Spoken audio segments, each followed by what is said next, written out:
A guy dressed as Deadpool and a guy dressed as a ninja surround a guy in what's obviously LARPing armor. Is this a convention? No, it's a riot. Then why are they dressed like this? Here, let me explain. LARPing stands for Live Action Role-Playing Game, and it's where a group of friends gets together to portray characters that they've made up and act it out in a specific area in a park or a town. There is no rolling of dice, they actually enact it as they're moving around.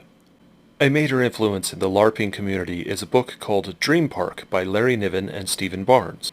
The story goes that a bunch of people got together to participate in a major LARP. It's sort of a big sporting event, only they're playing characters and are attempting to solve the mystery within the park. There's actors, there's holograms, there's all sorts of things to do, but they're all being portrayed as if this is the real world, even though everybody knows it's actually a game. There are now several LARPing organizations out there, each one trying to portray a different idea, different characters, or different examples of things to do. The most famous of which is the Society for Creative Anachronisms, who mostly go medieval type fairs. The shield you're looking at was in fact at the riots and designed for the rioters. However, the design itself is from live action roleplay. We can recognize the telltale signs because of the padding found around the rim. That's usually so that if it hits somebody in the head, it doesn't hurt. Mind you, they made it a lot harder and a lot more stiff than the usual LARPers will make. So what you're seeing here is a bunch of gentlemen trying to dress up for a LARP. But why are they dressed as Deadpool? This brings up the concept of cosplay, where somebody dresses up as somebody that they respect. They feel that they can evoke these characters, so they kind of dress up as them, sort of as a form of hero worship. But these aren't the only LARPers. Everybody you're looking at, in one way or another, is live action role-playing. And this role-playing is way older than you think. If cosplay is dressing up as somebody you respect, and LARPing is where you take on a character and set up an area to be something like a new and fantastical place, then LARPing, as a political motive, is very, very old. The Renaissance was a rebirth of thought and activities based on the ideas of the ancient Romans. The people who saw it looked at it and went, okay, you know what? We ought to be more Roman. We ought to have democracies. We ought to make art and new architecture. And they based everything off of that old idea. Partially because one of the first creators really didn't like the medieval period and decided to change things around based more on the Roman period. So, it was a LARP. Kung Fuza, or Confucius as you know him, was a Han Dynasty scholar who had access to the Qin Dynasty books. He liked the Qin Dynasty so much that he decided to emulate it, and even went on to have everyone dress up and act as if they were from the Qin Dynasty. This went on to become the major philosophy of all of China.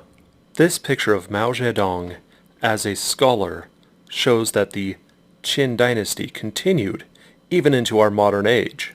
After the Communist Revolution of China, they continued to want to have a revolution from generation to generation.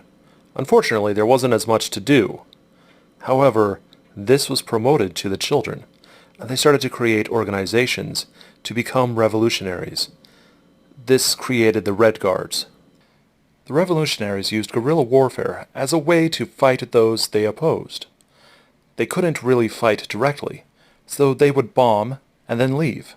They would infiltrate and make it until the party itself that they were against became full communist.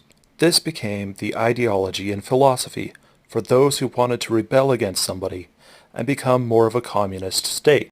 Which is why the Red Guard, who were mostly students from the 3rd grade on to college, used guerrilla warfare to attack each other to prove who was more red. They attacked hospitals. They attacked schools. They even attacked their own military to acquire guns. That's why it's so messed up. Imagine a bunch of students, hundreds of thousands, attacking each other. Which is why many asked the same question afterwards. Why?